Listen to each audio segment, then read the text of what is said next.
کوئی بندہ یہ دعویٰ نہیں کر سکتا کہ میں پورے اخلاص کے ساتھ عبادت کر رہا ہوں۔ جب اللہ کے پیارے حبیب صلی اللہ علیہ وسلم نے فرما دیا ما عبدناک حق عبادتک، اے اللہ ہم نے آپ کی عبادت نہیں کی جیسے کہ کرنی چاہیے تھی، تو دنیا کا کون انسان ہے جو یہ سوچے کہ میں نے تو عبادت کا حق ادا کر دیا۔ اس لیے اخلاص کی کمی پر تو سب کو توبہ کرنی چاہیے۔ معلوم ہوا کہ نیک ہو یا برا ہو، ہر بندے کو اپنے حال کے مناسب توبہ کرنی چاہیے۔ یہاں ایک سوال پیدا ہوتا ہے کہ بعض گناہ ایسے ہوتے ہیں کہ کوشش کے باوجود نہیں چھوٹتے۔ جو نوجوان انوالو ہوتے ہیں کہیں، وہ سوچتے ہیں جی کہ ہم تو اس کو چھوڑ ہی نہیں سکتے۔ تو بھائی ہمارے لیے چھوڑنا مشکل ہے، اللہ تعالیٰ کے لیے تو چھڑوا دینا آسان ہے۔ ہم اللہ تعالیٰ کی رحمت پہ امید رکھیں اور دعا مانگیں کہ اے پروردگار آپ ہمیں گناہ کی ذلت سے بچا لیجئے، آپ ہمیں طاعات کی عزت عطا فرما دیجئے۔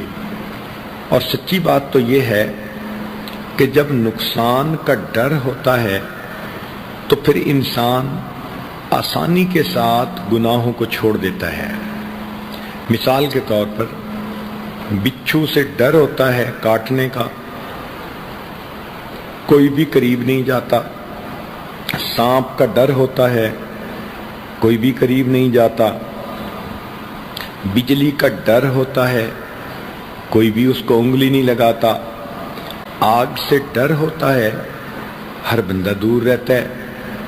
تو جس طرح دیکھنے میں سانپ کتنا خوبصورت ہے، مگر ہم نے کبھی بھی اس کو نہیں پکڑا، اس لیے کہ ہم سمجھتے ہیں کہ اگر سانپ نے ڈس لیا تو موت واقع ہو جائے گی۔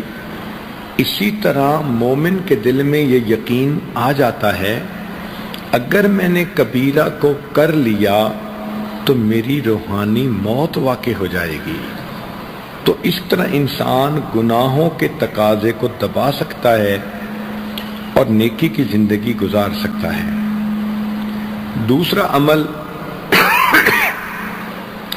جس سے کہ انسان کے گناہ معاف ہوتے ہیں اس کو کہتے ہیں الاستغفار، کہ انسان اپنے گناہوں پہ نادم ہو۔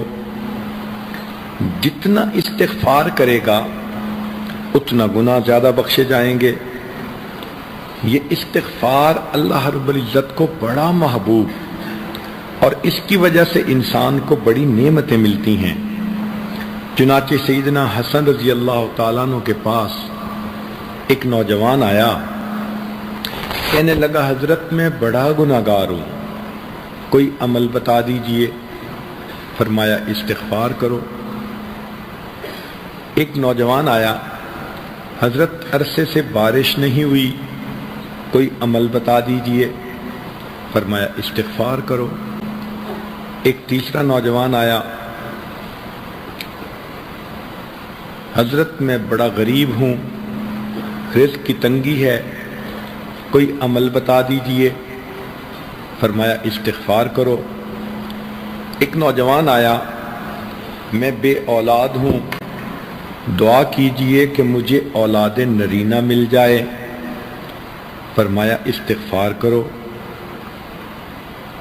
ایک نوجوان آیا کہ جی میرا باغ ہے، دعا کیجئے کہ پھل اچھا ملے۔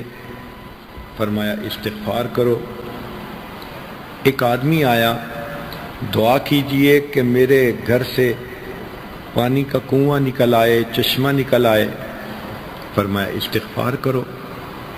سننے والا حیران کہ ہر بندے نے مختلف تقاضا سامنے رکھا، مگر حضرت نے عمل ایک ہی بتایا۔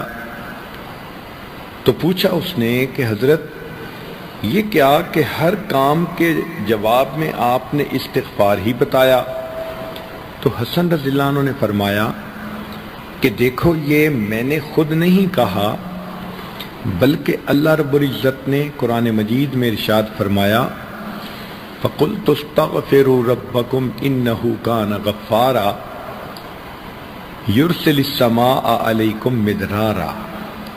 تو دیکھیے گناہ بھی معاف ہوتے ہیں، استغفار سے بارشیں بھی نازل ہوتی ہیں، وَيُمْدِدْكُمْ بِأَمْوَالٍ، اللہ مال کے ذریعے مدد کرتے ہیں تو غربت بھی ختم ہوتی ہے، وَبَنِينَ، اور اللہ تعالیٰ بیٹے بھی عطا کرتے ہیں تو بے اولاد لوگوں کو اللہ تعالیٰ استغفار کرنے کی وجہ سے اولاد نرینہ بھی عطا فرماتے ہیں، وَيَجْعَلْ لَكُمْ جَنَّاتٍ، اور اللہ تعالیٰ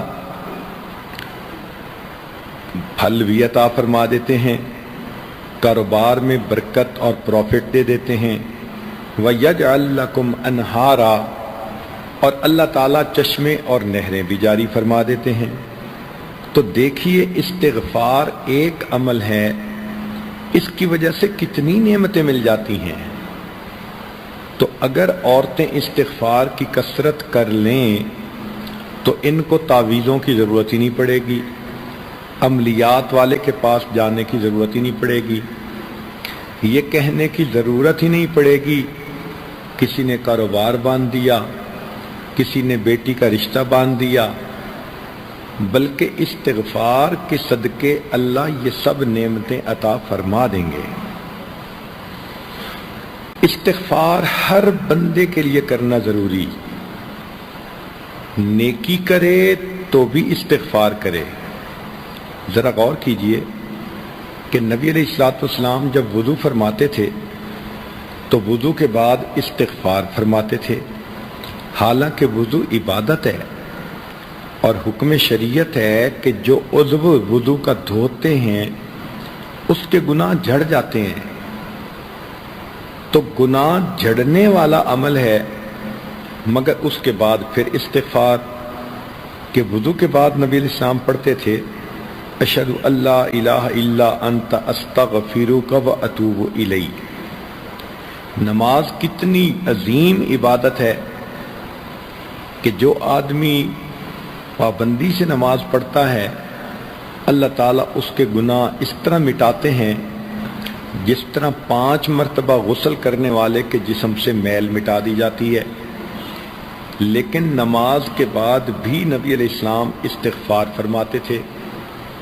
حدیث پاک میں ہے کہ نبی علیہ السلام جب سلام پھیرتے تو فرماتے اللہ اکبر استغفر اللہ استغفر اللہ استغفر اللہ۔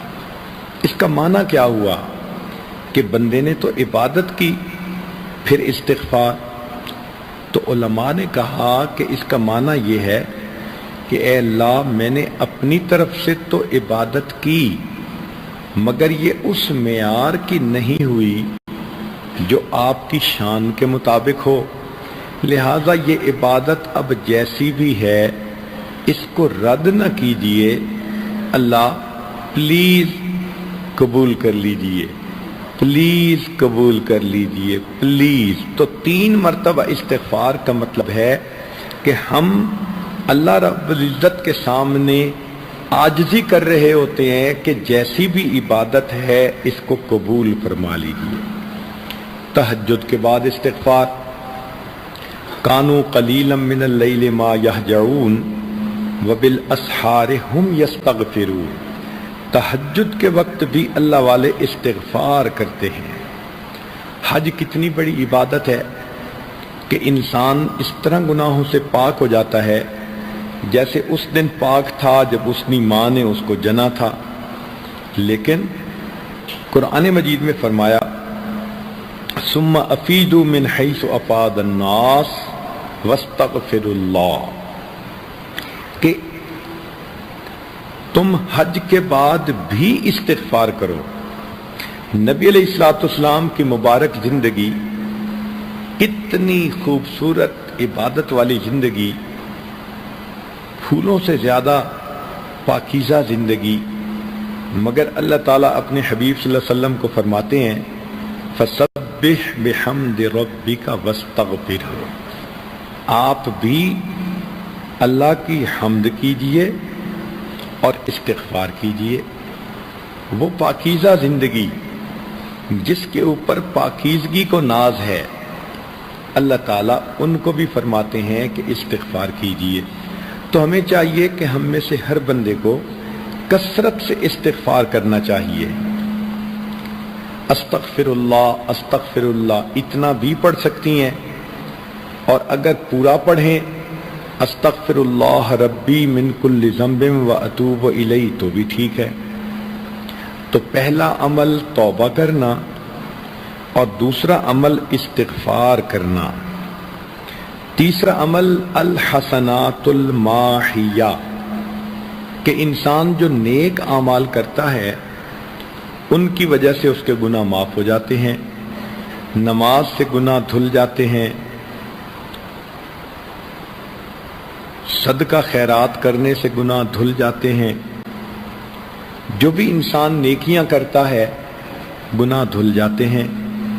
حدیث پاک میں فرمایا الاسلام یحدم من کان قبلہ، کہ اسلام جو بندہ لے آتا ہے تو کلمہ پڑھنے سے پچھلی زندگی کے سارے گناہ معاف۔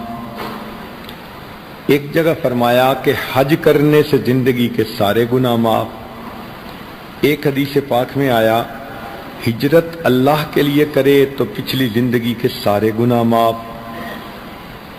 بنی اسرائیل کی ایک فاحشہ عورت تھی، اس نے پیاسے کتے کو دیکھا، اس کو پانی پلایا۔